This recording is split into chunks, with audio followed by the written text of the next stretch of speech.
That's terrific. That's really good.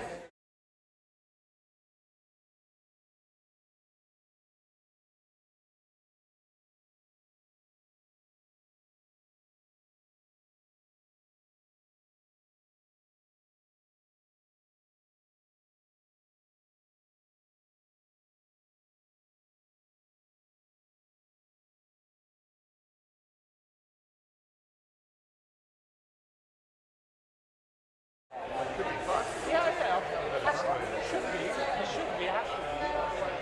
I don't think I could do this for a long time unless I really love it. Meeting people outside the comfort zone.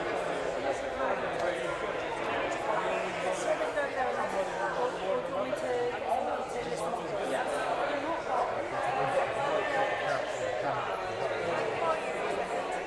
Yeah, it's nice. I see you again.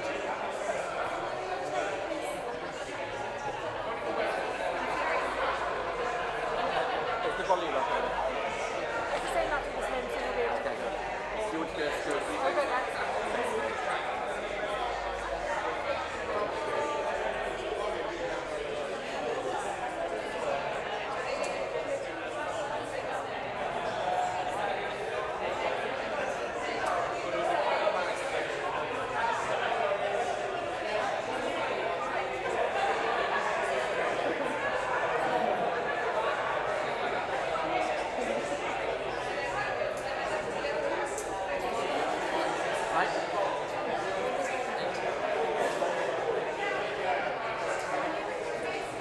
Actually, ask Guy if you can hear it. Ask Guy if you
good really here.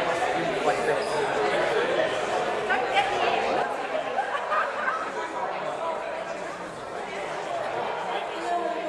That's exactly what sounds like in the room. Hello, thank you very much for coming. If you're a candidate, could you come and sit on the front row? And if you're a candidate that's deaf and speaking, just sit on this row. How's the audio? How does this stuff? How's the audio sound? This is the front row.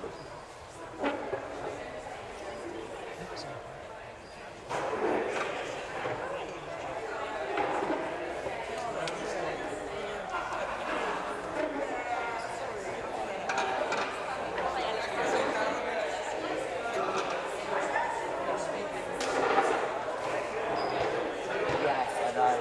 It's very echoey. Yeah, yeah. I can barely hear it as well. We're in an internet room. Everyone's talking. And you see on the line until everyone shuts up and then they start speaking. And I can make the audio quiet for about sort of.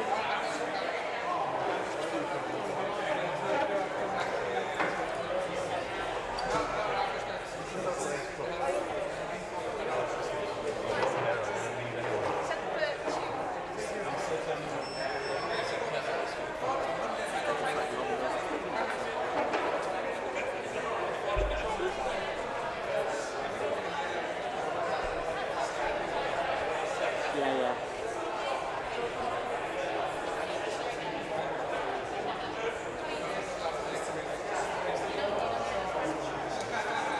I will try and monitor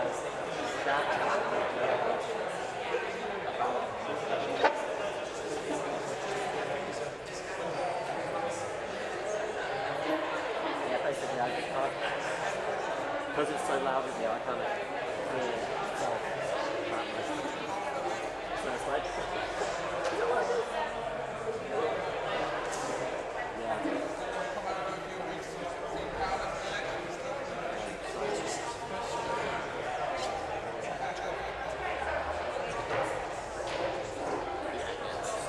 Stay on the line. How's your evening going other than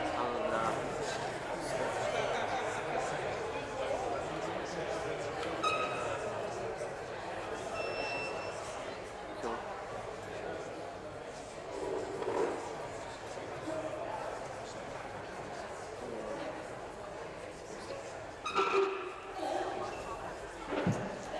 Eyes on me. Thank you very much for coming. Welcome to the American candidates for the Bristol Green Party. My name's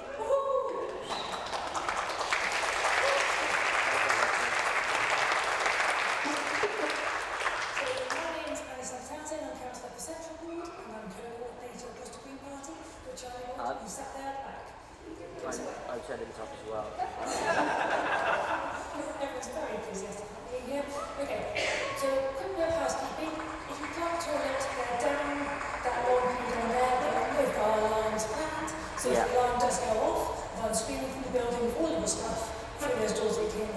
Thank you very much. Right, so to start us off, we're going to have a few words on Emma Edwards, who is the leader on council. Give it pulled out.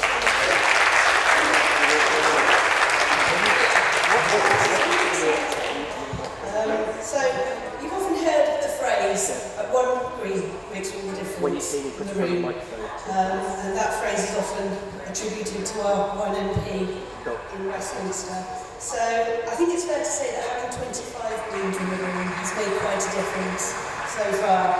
And after May, there's going to be a hell of a lot more, which is really exciting. So, definitely making a difference in the room. So, the Green Surge in 2021 saw us go from 11 councillors to 24. This affectionately named Green Hedge spread all the way from Lockleys to Bedminster. And in February 23, we went up to 25 councillors when Patrick McAllister took Cotwells from Harbourside. And this made us the largest green group in the country. In fact, it made history. It's the largest green group ever.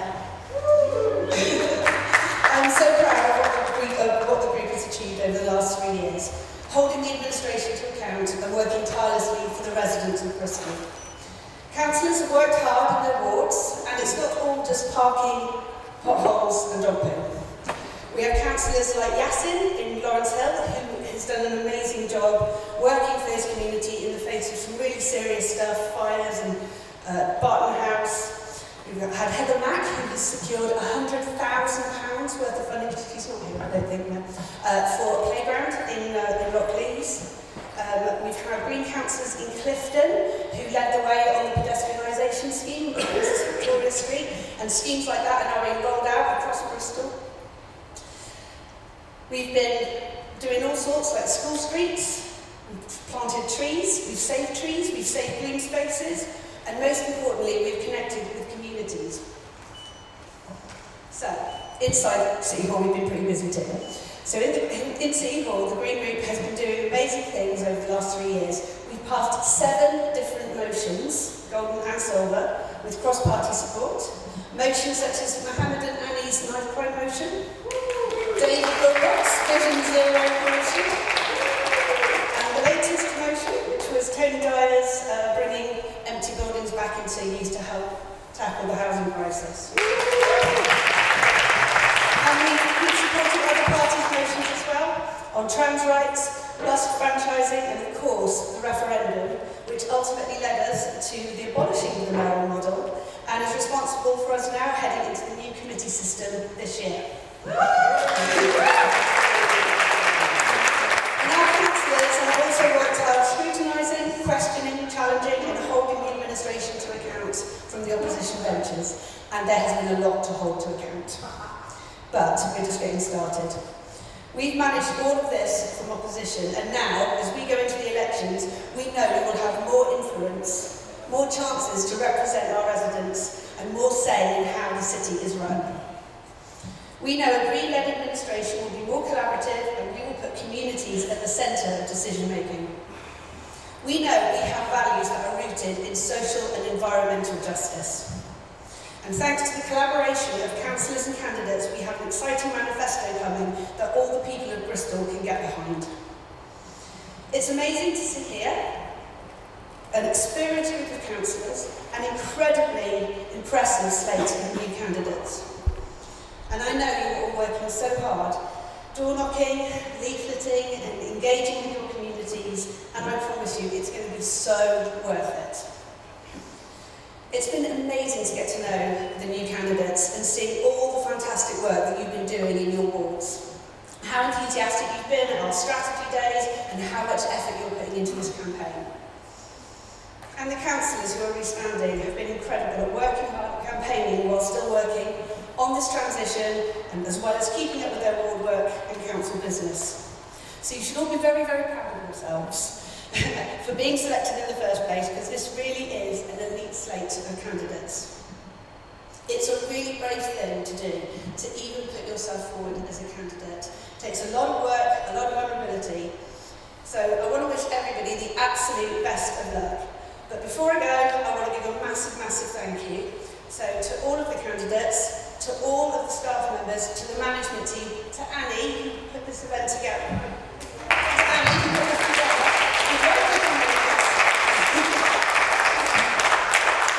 Especially the volunteers as well, who give up their time.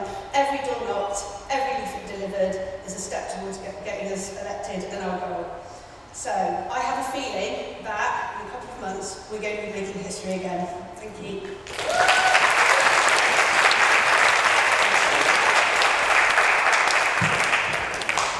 Thank you, Robert. You've said most of everything. Okay, so next we've got Daniela, who is returning, and going to talk to us about the content that we're doing in the wider context of the world. Hello everyone, can you hear me okay? I'd just like to introduce myself. I think I know about 95% of you, but for those of you who don't, hi, I'm Daniela Radici. I am currently the local elections manager for the Green Party of England and Wales. But I was, I think, with Rob, the third and fourth councillors elected on Bristol City Council back in 2012, so it's amazing to see you carrying on all the hard work that we started all those years ago. I'm here really mainly to talk about the national election contest context where you are and to talk to a bit also about the campaigning that you need to do and reinforce some of those messages that we, as a Green Party staff team, like to drum into your heads as candidates and campaigners. So, I've been going around the country recently. I've been to Burnley, Leeds, Hertfordshire and Brighton and knocking a few doors around there, and I can tell you what a difference there is between knocking on doors where there are Conservatives and knocking on doors where Labour are the incumbents. There is a big difference, and there's a reason for that. And the reason for that is that in 21, Conservatives were on 43% in the polls, and Labour on 25% in the polls. And this year they were on 25%. In 21, Labour on 35%, and this they're on 46% in the polls. So this means in every single Labour-facing ward, by dint of the national situation, you have a bigger fight to make, to regain your place and to win. So the context from 2021 is significantly different because of the local election landscape. Just to bring it back to the national picture for the Green Party, currently we have 124 target campaigns for councillors across the UK. So you represent 20% of that target for the whole Green Party. So that puts into context the importance of your campaigns for the Green Party as a whole this year. Total 124 124 defences, 20% of the defences, and 10% of the targets as well. So we've got about 120 targets across the country. So the scale of what we're doing here is quite different to what most parties are doing. Apart from our neighbours in Stroud, who want to go from 14 to 26, so they're also very ambitious and doing a lot of work. So back to the national picture, it's a lot harder against Labour. We know we're going to have to work extra hard, and we know there's no point doing 90% of the work, because that won't get you over the door. We've got to do 100% of the work, unlock on 100% of the doors, and deliver 100% of those leaflets. The people you need to find are the threes, the people who can't decide whether to vote for you or somebody else, and those are people you need to persuade. The job you have to do is to knock on doors, find those people, and then make sure they get the literature to persuade them to vote for you and not anyone else, and that is in the context of a swing to Labour where most of you are up against Labour. So the other bit of news I have, which is also probably not that welcome, is that on Friday we heard from Kath Miller, who runs Caroline Lucas's office. She'd had meetings that day with David Lammy, Baroness Warsi and Alistair Campbell, and they all think the likelihood of a May general election has gone up significantly. In fact, they think it's quite likely. So, we have to be prepared that a general election could be called on the 26th of March. That is going to be a massive issue for all of us. So I'd like to tell you what we need to do if that happens. The first thing is don't panic. And the second thing is panic a tiny bit. So, in terms of our messaging, and this is for all the candidates who aren't in the Bristol Central constituency, because Miles and Darren are looking after you for that. So if you're not in Bristol Central constituency, the really important thing is to make sure you're telling people that there are two elections. There are two elections and you can vote differently if you need to. So it's also just to tell them that there is a council election and a general election. Always use the word council election. People don't really know the word local, so say council election, parliamentary election. The other thing, when you're canvassing, the first question you ask people is, do you know there are two elections on one day? Get into the head the fact there are two elections, and then you say, yes, there are two elections, I'm standing as your local candidate, I'm canvassing as your local campaigner, and then you deliver your persuasive message to them. And in the literature, we will also be reinforcing that message that there are two elections. So yeah, it could be a surprise, but I don't want it to be a shock, and I want it to be something that we know we're going to do. Also, in terms of canvassing, we have to canvass more people, because all the general election voters will be turning out. So we will have to knock on more doors to get the same result if there's a general election on the 2nd of May.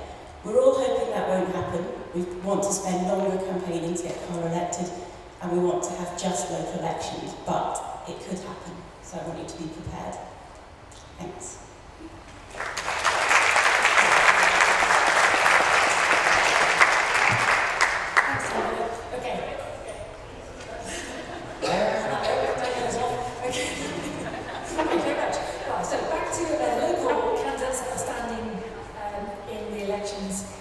in May, which is why you're all here. If you are a local election candidate, can you come stand up here with me?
Bristol, and I was previously councillor between 2013 and 2016, actually.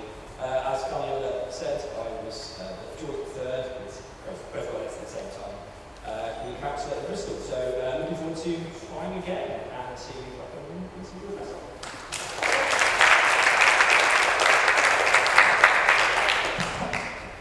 Moises, where are you? Come and join me.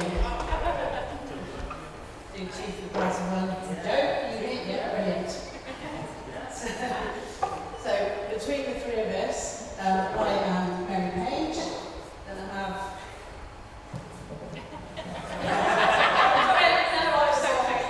I'm Joe Sargent.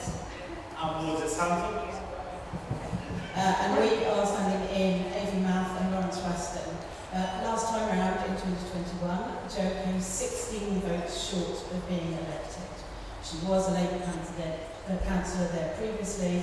I am doing my damnedest, as is Moises, to get Jo elected. If we get 3 for the price of that 1, absolutely brilliant. And thank goodness we're going for the committee system next, because I'm also the person who led the It's Our City Bristol campaign in order to remove the role of mayor, because I thought we would be better served by 70 brains, not just one.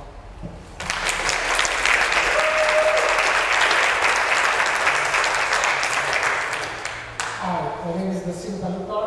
I'm standing as a paper candidate for Bristol East and also MP candidate for Bristol East. I love everything about the Green Party. Obviously, previously I was part of the Labour Party. I really like the fact that Green Party is supporting a ceasefire and a peaceful protest against all countries and everywhere else. And that's very close to me, and we need to move that direction. Thank you.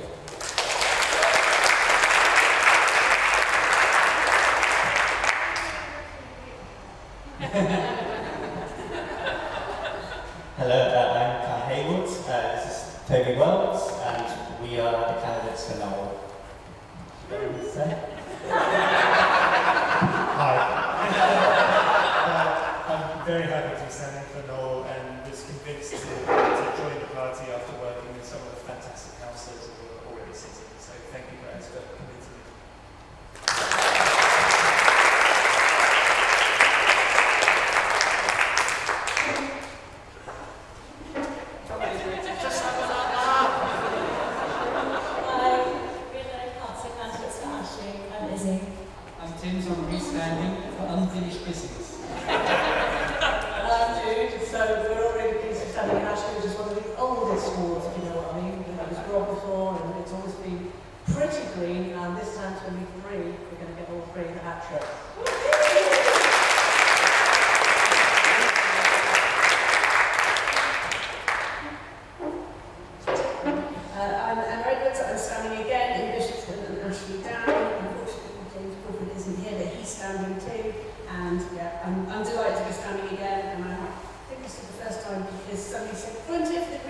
party and it got out of hand.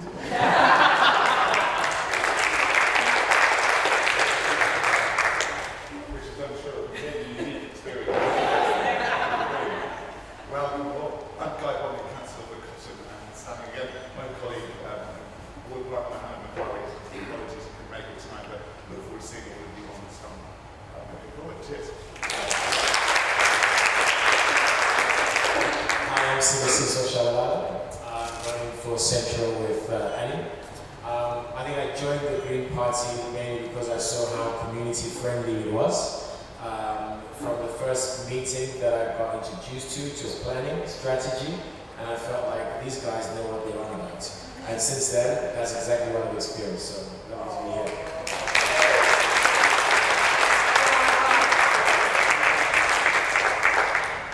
Hi, I'm Shona. I'm standing in Lawrence Hill with Gas Mohammed, who can't be here tonight because he's probably doing all the casework in the world, bless him. Yeah, I was a member of the Labour Party, and then it turned out Stormont was absolutely shite, so I decided to move to a party that actually stood for something and had some values. Yeah, I am also expecting a baby that came after putting my nomination forward. I'm not absolutely crazy, so but it's coming in June, so we've got loads of time to sort that out.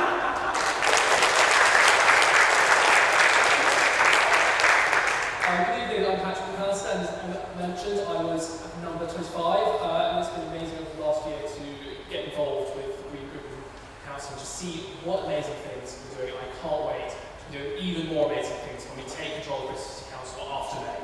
So thank you all for your support.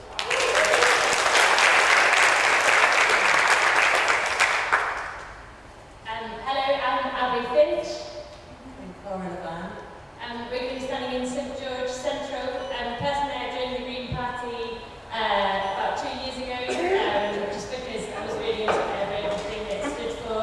I love East Bristol, I've lived there for the past 4 years. I think you've lived there even longer, a long time.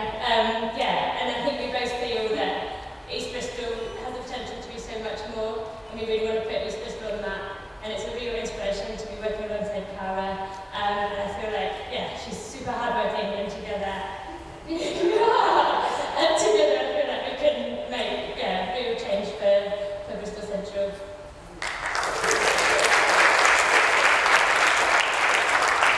I'd say the same about Abby. He's incredibly diligent, and we've totally got St George Central covered, and the people of St George Central will really be missing out if we don't get to be their next councillors.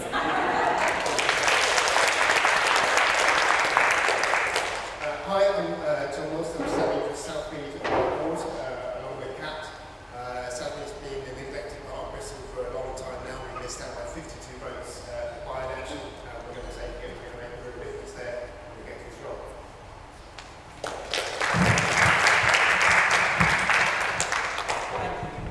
As Tom said, I'm Kat Bristol, I'm for South Mead with amazing Tom. He's been brilliant at helping campaigning and everything. I'm standing as a candidate because Bristol, as one of the most diverse cities, is also one of the most unequal cities in the country. We need people that have the real solutions for people in Bristol. And being part of this team is amazing, and I'm sure we can do a lot of really work together.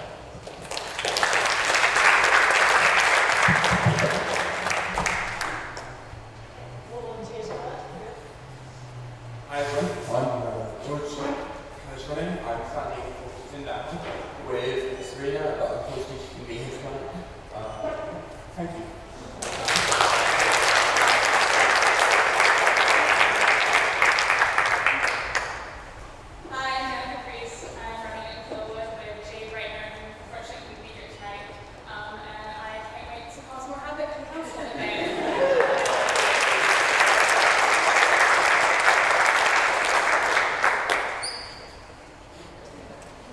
I'm Councillor for Windmill Hill.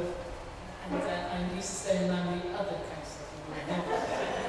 And basically I joined the Green Party as soon as I left my post at the council, which is restricted, so that I can make a difference to the city. And we make a bit of a double act, so we've actually we Hammond or Mills, Windmill Hill, where I'm standing for environmental, community and social justice. Thanks.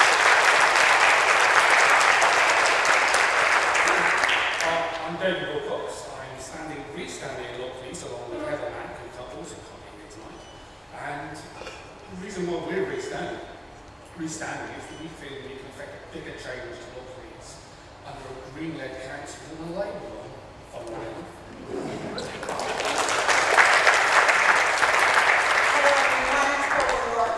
Councillor in Clifton. It's always nice to be asked why did you join the Green Party, because I sort of forget and it's good to think about it again.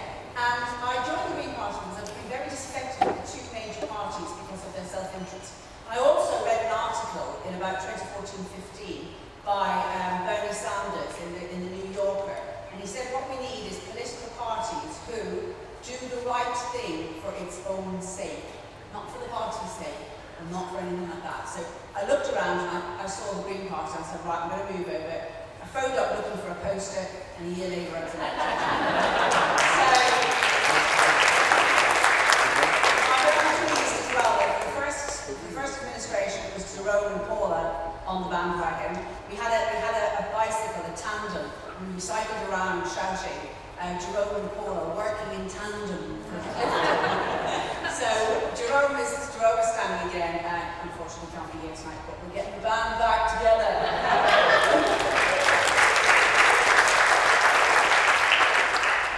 Hi, I'm Andrew Guthrie. I'm standing in Hengrove and Whitchurch Park. I moved to Bristol last year from the southeast. I was previously active in Brighton and working area. I'm enjoying everything that Bristol as a city has got to offer, and one of my passions is an active older age for everyone.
Joined Green Party about 12 years ago, and there were very few Green members in East Bristol, and we're gradually been working out. We've got Lorraine elected last night, this time we're going to get Abby, Cara, and Rob elected, and who knows, maybe in Hillfield will be a Green as well. I'm standing with, you can't seem to like me. I'm John Eccles. Wow. I'm also standing in Hillfield. I'm standing for the Green Party because it's a party where the members make the policies, not unaccountable regional officials. It's a place where Keir Starmer wouldn't feel at home.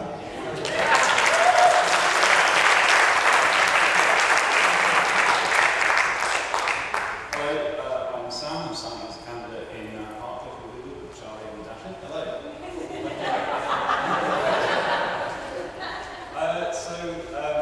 I've been with the Green Party for years, and mainly I'm standing is I want to make sure that everybody in the city has the opportunity to vote Green, no matter where they are. Also, because I just want to do whatever I can to help Bristol move towards a more progressive and sustainable future.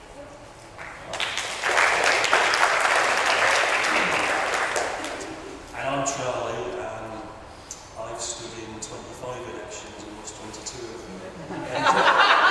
And it's not nearly enough. I'm standing in Hartcliffe because I think if we win there, Labour have really messed up. And the only reason I'm not going to ever go is if we are in bloody charge.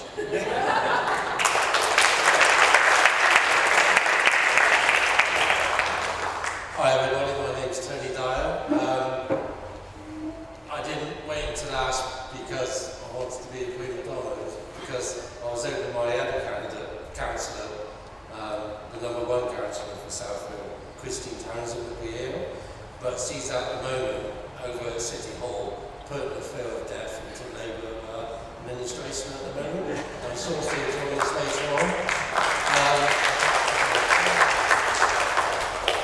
I am lucky to being a brilliant team, I'm also lucky to have inherited Southfield Ward, which was the first, the original, and still the best Green Ward.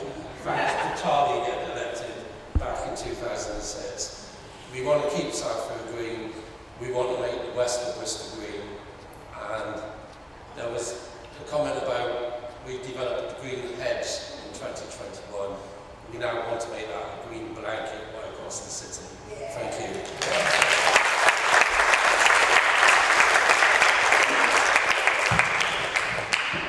Thank you very much, Emily. So I could put you all on the spot slightly to make you come up and actually say something, but well done. You have to get used to it when you start talking in the council chamber soon. So Rob has been part of the group creating our manifesto, which has been a collaborative process involving everybody in the party. He's just going to give us some exciting headlines from that. Yeah. Hi again, everyone. So I'm the policy coordinator at the Green Party. I'm one of the co-manifesto coordinators with John Thomas and Helen Mack, who neither of whom could be here sadly.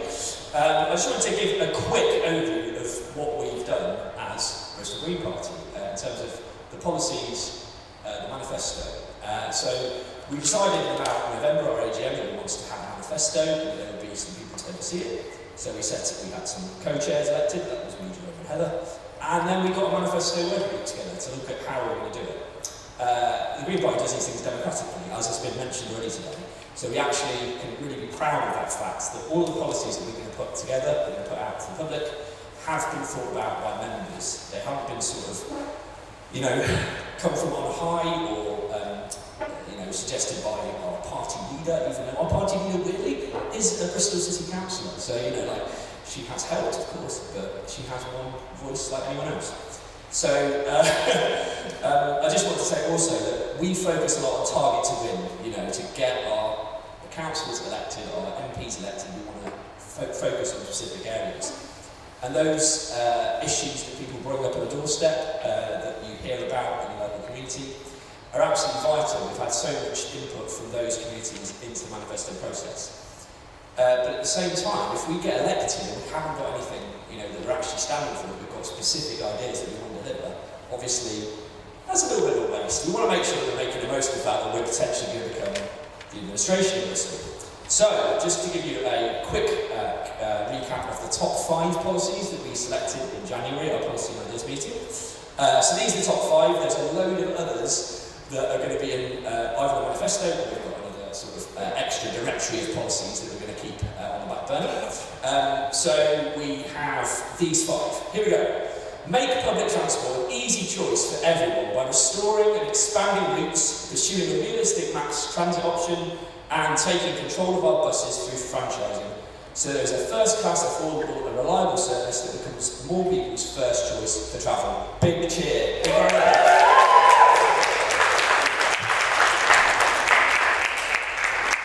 This one's a bit shorter than that. Support renters. The third one is to build more council homes and build more social homes, basically more genuinely affordable homes.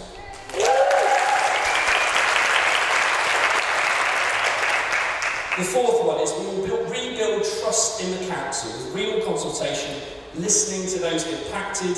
Our decisions will be informed by results. We'll be honest about what we can change and what we can't.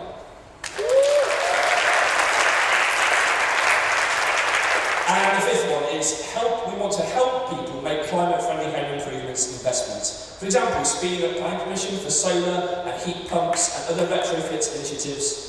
For example, agreeing model examples of common approved solutions within conservation areas, including working with the Green Registered Contractors and the Refit Bristol initiative funded by WECA. So, we have so many policies in so many areas. I can only go into those top 5, but if you're interested in being a part of anything to do with policy, please come and talk to me. I can tell you a bit more about how our process has worked if you don't know, but also how you can get involved in the future. Thank you very much.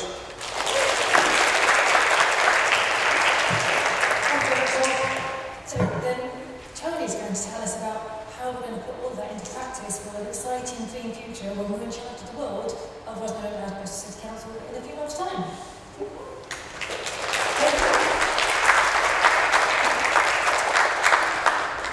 And this is the hard bit, because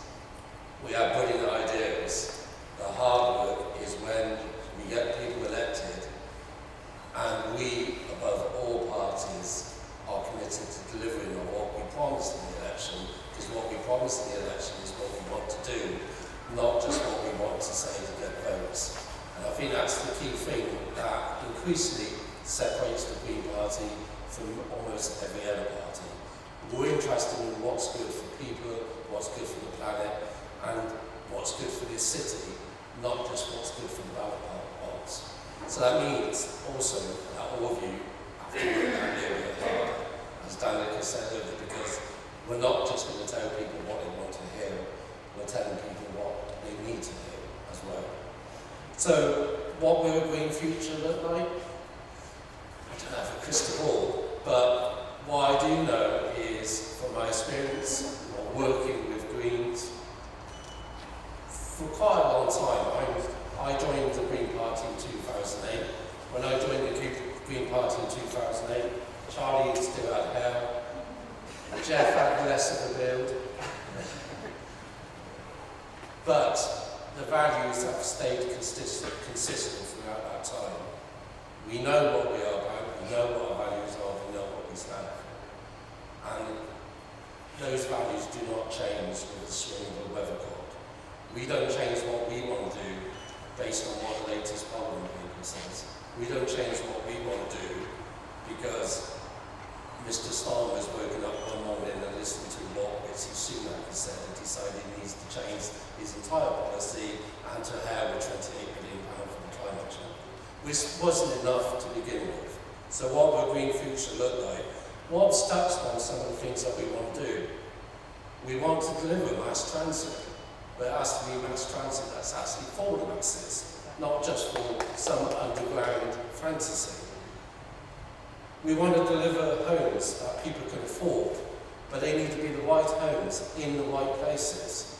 Because the other side of that coin is that we want and we need to protect our green spaces and our nature.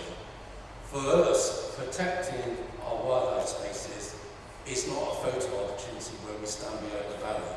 We stand behind the banner because we bloody well mean what we say on that banner.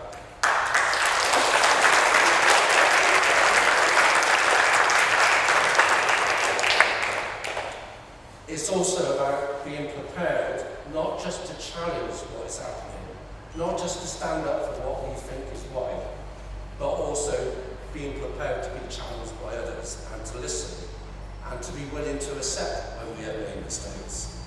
I've had experience of that this week. I made a mistake. I'm having to respond to that mistake. We all make mistakes. The problem is when you get yourself in a position where you think you are so untouchable that you don't care if you make a mistake. All you want to do is, once you make a mistake, then spin it to try and make it look like you always intended to do that in the first place. The Green Party is not about that. We own up to what our values are. We own up to also making a mistake and then correcting that mistake. There's also what kind of mentioned on one of the other things. This is the kind of thing that gets forgotten is there was a lot of stuff going on in our city at the moment. We have knife crime, there are pedo issues that are affecting a lot of people. And you would think that one place that people should feel safe to come to and say what they think should be City Hall. It should be, well, I still have to admit, I still call it the council house, but City Hall is what it's now named. Our citizens should be able to feel that if they come along and they stand up in front of all the people, all the councillors that are elected, and then make a statement, they should expect to be treated with respect. They should not be expected to be made fun of or to be criticised when they've had the courage to come along and engage in democracy. And part of what we are going to do as a Green Party is to make City Hall and the council as a whole a much more welcoming and encouraging focus of democracy in this city. Because democracy is a precious thing. We all work hard for it, and we need to continue to work hard for it, because sometimes it is too easy to let it slip away. And We see that happening across the world at the moment, where democracy is being degraded. And the last thing I want to say is, it is easy to get carried away with making announcements. Making announcements about how many houses have been given planning permission. People don't live in planning permissions, people live in homes. I am fed up of seeing politicians with hard hats on standing outside development announcing it as a success. What I want to see is pictures of families living in homes that they can afford and also that the planet can afford as well. That is the sign of success in a green-led city. It's where people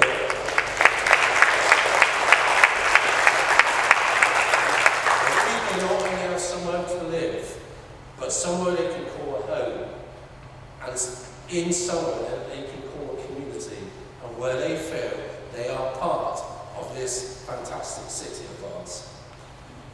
And the last thing, I think, the most important thing that we need to do is just be goddamn green. We are the Green Party, we should be proud of that, and we need to take ownership of that, and not be worried about what other parties may say. We stick to our values, we deliver on our promises, and then we start focusing also not on 2024. I'm less worried about 2024. I want you all to go out and work bloody hard and deliver the leaflets. But what I'm thinking about now is what we do in 2028 and what we do in 2032. Because our plans for the city are not just based on one term of office, they're based on a long-term vision of what we want the city to be. Thank you very much for listening.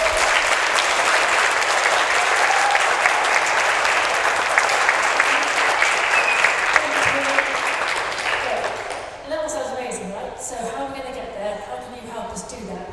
Darren has some inspiring messages about how we can make this a reality. And then you get to go to the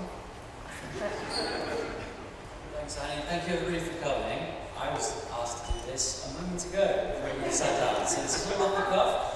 But yeah, how are we going to do it? We have, I just checked, 58 days to get all of these wonderful people elected, and we really want to make that happen. And the good news is, it's very, very simple. Lots of you are already doing it, so I don't need to go into too much detail, but for those who don't, we need to deliver leaflets, we need to knock on doors, and we need to do it a lot, over and over again, until we get tired, and then we keep on going. We've got 58 days to do it, that's what needs all of our energy. If you can help us in any way, come and speak to one of the wonderful councillors who's told you what they're standing in, get involved in their campaigns, they need all the help they can get. Or come and talk to me, I'm happy to direct you and use your skills, your energy, in whatever way that you can give to the campaign. Everything we do is thanks to the people in this room. And I love the nice tonight, right? It's great. We get to see us all come together and we realise that it really is just us. We're the ones who are doing this. So thank you. Let's make this happen. 15 days, let's go.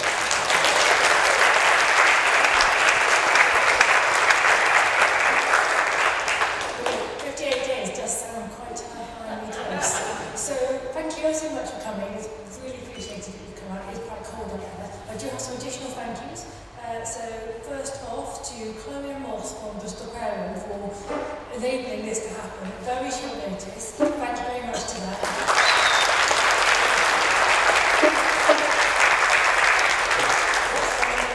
Actually, thank you to the aquarium for the amazing marine conservation work that they do, where all of a proportion of the fee that we spend tonight on hiring this venue will go to marine conservation as well.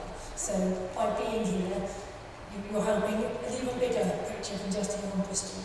And obviously we all appreciate how important marine life is to our very living. Also being people to thank is ESG, which is the election support group, who have done the mammoth job of finding, vetting, doing all the paperwork, doing all the stuff. That means that we've got 70 people to stand in all the council seats, plus parliamentary candidates as well. So a massive piece of work led by John. Who's over there? Tap for John.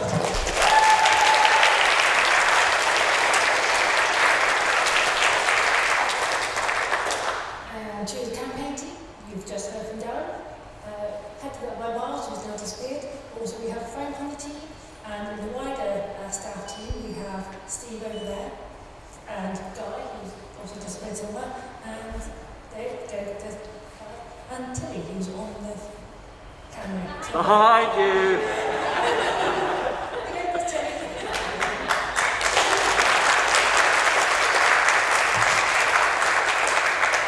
Always thanks to Claire for the amazing food, for all that keeps us going, for all of our campaigning.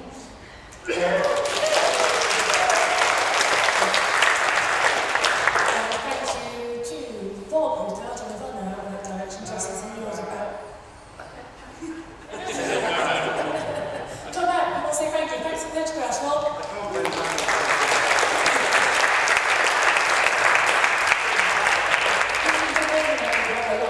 For weeks, even though you didn't know we were going to be here.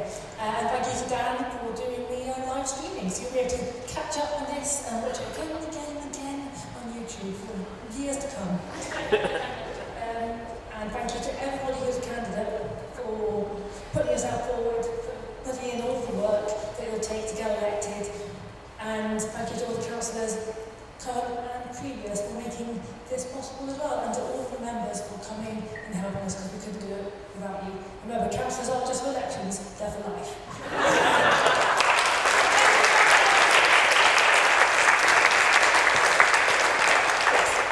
Tilly would like to take a video of everybody cheering, so if you want to cheer with the idea that we're going to here, you can have a little chat with some biscuits and some drinks and stuff over there, have a nibble, have a little chat, and then we're going to go to the watershed for the after party. Now, cheer on that thought. It would be great if you could fill in kind of push up so that it doesn't look like there's any empty seats. There's no empty seats, we're very full. It's not staged at all.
We've got another banner thing. It's always to help by probably more sort of candidates. Can you come and stand over here? We're going to do a sort of transport themed banner thing like we did. Just over maybe by the entrance.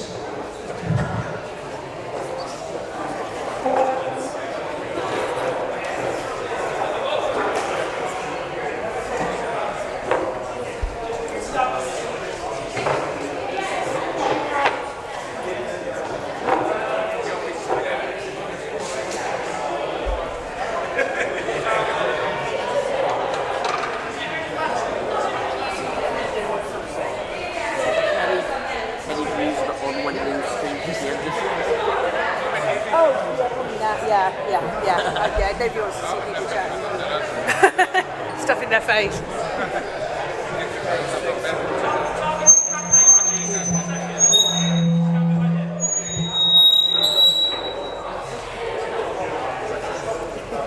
Okay, thanks for watching. We're going to close the stream now.